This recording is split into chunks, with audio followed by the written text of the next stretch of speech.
Padayon pa ang investigasyon sa Philippine Air Force mahitungod sa pagkahagsa sa UE helicopter niadtong Biyernes dito sa Leyte. Jinky Bargio, Sugin Limi. Visayas, since day one, have been, of course, continuously helping out. Matud sa labaw sa Philippine Air Force Visayas, nga ila pang giimbestigar ang hinungdan sa pagkahagsa sa UE helicopter netong Biyernes sa hapon dito sa La Paz, Leyte. Ang maong helicopter nagkarga og mga relief goods nga ihatod sa naisgutan nga dapit apan sa dili pa matinong hinungdan, kalit lang kining nahagsa diin luwan ini ang 8 ka mga tawo kinsa luwas na sa peligro. We're looking at various factors. One of them, of course, is environmental. Mountain operations, high altitude, various obstacles, wind conditions, turbulent air in the mountainside. So these are being considered in investigation.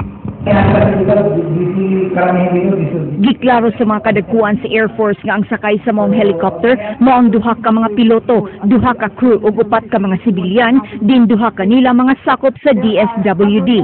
Nanot sa insidente, gipasalig gihapon sa Philippine Air Force nga dili delikadong sakyan ng ilang mga air assets, sanglit matag karon ug unya nila kining gi-inspeksyon. Immediately after we didn't ground the aircraft. We continuously moved on with the relief operations. It didn't stop us from continuing on with our mission to provide relief goods, assistance for countrymen in the affected communities. Bisan sa hitabo, magpadayon gihapon ng Air Force sa ilang serbisyo sama sa paghatod og mga relief goods diining kasamtangan, moabot na sa 7 million pounds nga mga kargamento ang ilang nahatod sa mga naapektuhang lugar sa bagyong Yolanda. Jinky Bargio, News 5. Trabahante sa kantin sa Kapitolyo nasakpang nanguha og mga relief goods tulo ka higayon. Nakuha sa CCTV camera ang gibuhat sa maong trabahante. King Perez, Sugin Limi. Naniid og gihinay-hinay og butang sa iyang bag. Kini ang mga eksena nga nakuha sa CCTV camera sa Kapitolyo human nasakpan ng usa ka trabahante sa kantin sa Kapitolyo nga nangawat og mga relief goods duol sa buhatan sa Provincial Social Welfare and Development. Gilang nangawat nga si Messi Torralba, 53 anyos, taga Basak, San Nicolas sa Dakbayan sa Sugbo. Nasakpan nga nangawat siya ni atong Nobyembre 12, 28, 29. Matud sa pangu sa security sa Kapitolyo nga gi-review nila ang CCTV footages tungod sa mga taho nga dunay gikawat ka mga relief goods. Giingong dako sab ang posibilidad nga dunay mga nangawat nga wa masakti sa mga CCTV cameras. Hinungdan nga pahugtan pa ang seguridad sa maong mga dapit nga gibutangan sa mga relief goods ug kanunay nga CCTV monitoring. Planong pasakaan og kaso si Torralba. Gawas ko po monitor po na po. Reviewon sa niya. Reviewon sa nila every other day. Swerte ganing siya na nasa trabaho. Karang mga iyang gikuha para diyan ta na dito sa mga tao dito nga naigos bagyo nga way trabaho. Ana paghihapon sa kantin si Torralba apan nagdumili kini sa pagatubang sa kamera. Hinuon iyang giangkon nga nangawat siya og relief goods tungod sa kalisod sa kahimtang sa iyang pamilya. Gipanglantawan sab niini nga maabsuelto siya human nakighinabi ang iyang amo sa mga tigduma sa Kapitolyo. Nisad sab kini nga dili na mo trabaho sud sa Kapitolyo. Ginagmay, but it's a crime. Lang hinaot ang Kapitolyo nga human masakpan pinaagi sa CCTV cameras nga anay mangawat og relief goods, mahimo kining pasidaan sa tanang mga empleyado na dili kini himuon og pag-usab. King Perez, News 5. Dagpahimang no karon ang mga kadagkuan sa Department of Health Region 7 sa mga sakit nga posibleng mutakboy sa mga bakwit nga mopuyo sa Tent City.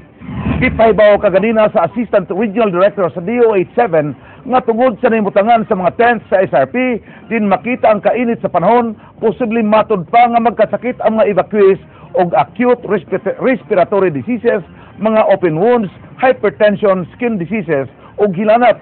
Hinuon sa gayon nga mutumaw ang simptomas dinhi, andam ang medical team sa DOH o Red Cross nga naka-standby sa lugar sa pagtabang sa mga bakwit. Ilang gipasalig nga kanunay silang mag-monitor unya sa kahimtang sa mga evacuees nga namuyo sa Tent City.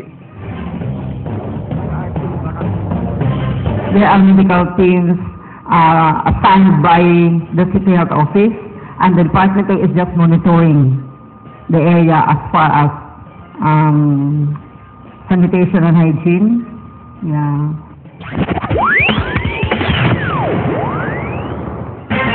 Dinig sa Sugbo, gipahigayon ang ika-39 nga Congress sa National Union of Students in the Philippines kon NUSP. Duna kinitema nga upholding genuine student leadership and forwarding the youth and people's agenda for youth and accountability. 120 ka mga student leaders gikan sa 30 ka mga universities and colleges ang misalmot sa maong kalihukan.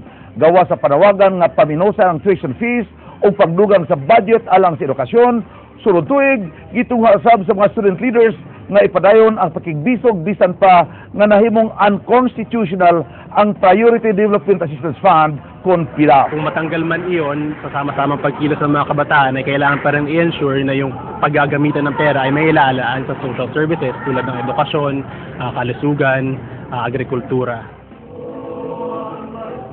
Nagbangutan karon ang pamilya sa duha ka mag-agawng tripulante kinsa di katahong nangatagak sa barko nilang gisakyan didto sa nasod nga Sweden. Leslie Caminada Vistil, sugin nimi. Masulubon kining duha ka inahan human gikatahong na missing ang ilang mga tripulanteng anak didto sa kadagatan sa Sweden. Base sa migawas nga report nga ang mag-agawng Harlan Layosa o Glenmar Zapanta sakay sa usa ka cargo vessel ship nga Maritzi Andrea.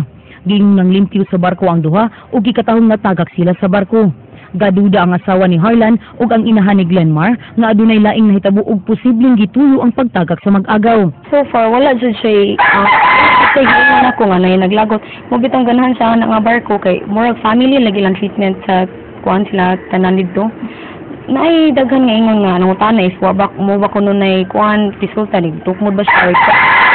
Kung ako, dili ko magganahan mo uhatag ka ng mga speculations. Akong huwato ng police report sa kuan dito. Kaya para mahibawaan siya na kung unsa siya nahitabo. Kung aksidente ba na siya, gituyo ba siya na siya. Pag silang duha, yung mga hinungdan niya. Di yun, wag ginas ang mga duda nga kana silang duha mag-away. Kay close jud kaya na sila. Buutan ba ya kaya na silang duha? Di ba yung ignaingon nga mga maldito, buutan ka na yan. Pag umangkon, buutan ba ya ko na? Wata kay balog kung sa ilang mga kuwanta. Di ba yan sila kauban yung tanan dito nga kanang Pinoy. Nabaya yung mga puti ilang kauban. Nang hinaut ang pamilya sa mga biktima nga mahatagan og hustisya ang nahitabo silang mahal sa kinabuhi.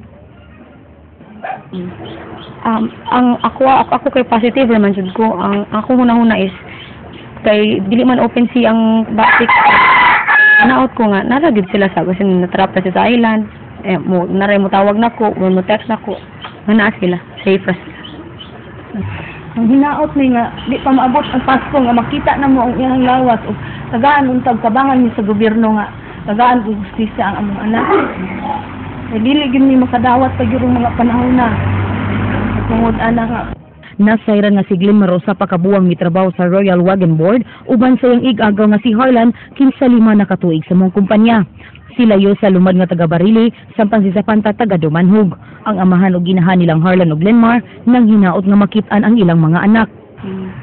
Kana mga officials nga karon Marag gito'y akong pangayoon nga ilalang yung pangitaon ungod sa manggali wilugan ang akong tuyo manikabarag yun yung madi para mahimutang na mo sa tarong isabaya kayo sanan ang akong anak na nawikitan sa Justisya, Silvino nga aming tabangan niya sila nga makita inang nawas nga umadar siya diriba nga makita niya nga mo sinusuhan lang tanong. Leslie Caminada Vistil, News 5. Sa pulisan sa Police Regional Office 7, gipaubo sa neuropsychiatric test samtang PRO 7 nangita og dugang police applicants. Andrea Patenia, Sugid Libi. 800 ka mga sakop sa kapulisan gikan sa Cebu Provincial Police Office ug sa Regional Public Safety Battalion ang gipatawag sa Police Regional Office kun PRO 7 kaganihang buntag aron ipaubos sa neuropsychiatric test. Matod sa hepe sa Regional Personnel and Human Resource Development Division, Police Senior Superintendent Mariano Natuel Jr., ang maong mando gikan sa Camp Crame nga ipaubos ang tanang 8,000 ka mga sakop sa PRO7 sa maong testing aron matanaw ang ilang mental health. Yes, it depends sa inyong assignment, no? Doon ay may nguntang stress tungkol sa kung naka sa field to solve a crime. Like, kung diresad ka sa PRO7, di sa lingon kay wala ka sa field, but maybe sa like sa paperwork, dagdan kayo. So, doon ay mga pressure pressure sa katabawon sa pulis. Apan tungod sa kakuwang sa budget, 10% lang usa sa populasyon ang ilang giuna. Sa laing bahin na nawagan si Natuel og dugang police applicants aron maabot ang ilang quota nga 690 ka bag-ong recruits. Nasayran nga sa 1,054 nila ka mga applicants, 284 lang ang nakapasar kay nangahagbong sa mga written ug physical exams mao nga tambag ni Natuel sa mga buot mo apply. So ako lang advice, number 1, they have to kuhaan sa mga private institution, kay number 1 yung IQ test. Mo try sa sila before applying, maybe 3 months before, mo kuha na sila, mo exercise na sila para condition na sila during sa physical agility test. Sa PNP, kung makuha magani ko police, nindadjud ka nang serve ka, then ma-protect, dili lang kay sa imong kaugalingon, sa imong sa pamilya, o sa imong isig-ka community. Andrea Patenya, News 5. Naangol ang usa ka driver sa delivery van diyang mibangga kini sa usa ka 10-wheeler truck pasado alas 11 ang takna kaganinang buntag diha sa intersection sa Uano Avenue habig sa siyudad sa Mandawi. Gitabangan sa mga sakop sa Emergency Response Unit Foundation kon EROF ang paghawa sa driver sa delivery van nga si Avelino Rica Frente kinsa napiit sa driver seat human nini banggay ang 10-wheeler truck nga unang migawa sa intersection sa Uano Road kaganina. Matod sa driver sa 10-wheeler nga si Claro Torinueva, nakurat na lang siya diyang nakadungog og kusog nga lagapak ug iyan lang nakita nga nabangga na kaniya ang sakyanan nga gimaniho sa biktima. Nasayran nga sa mga lugar, white traffic enforcer nga nakadestino. Ang maong disgrasya nakamugla og huot nga dagan sa trapiko sa maong lugar. Kung ay dumbol ako, di siyempre hunong ko. Kay na may dumbol. Mga rato, ang ikakuha nga gitas magdara ko niya. Wa mo hawid iyang break pagtunog niya.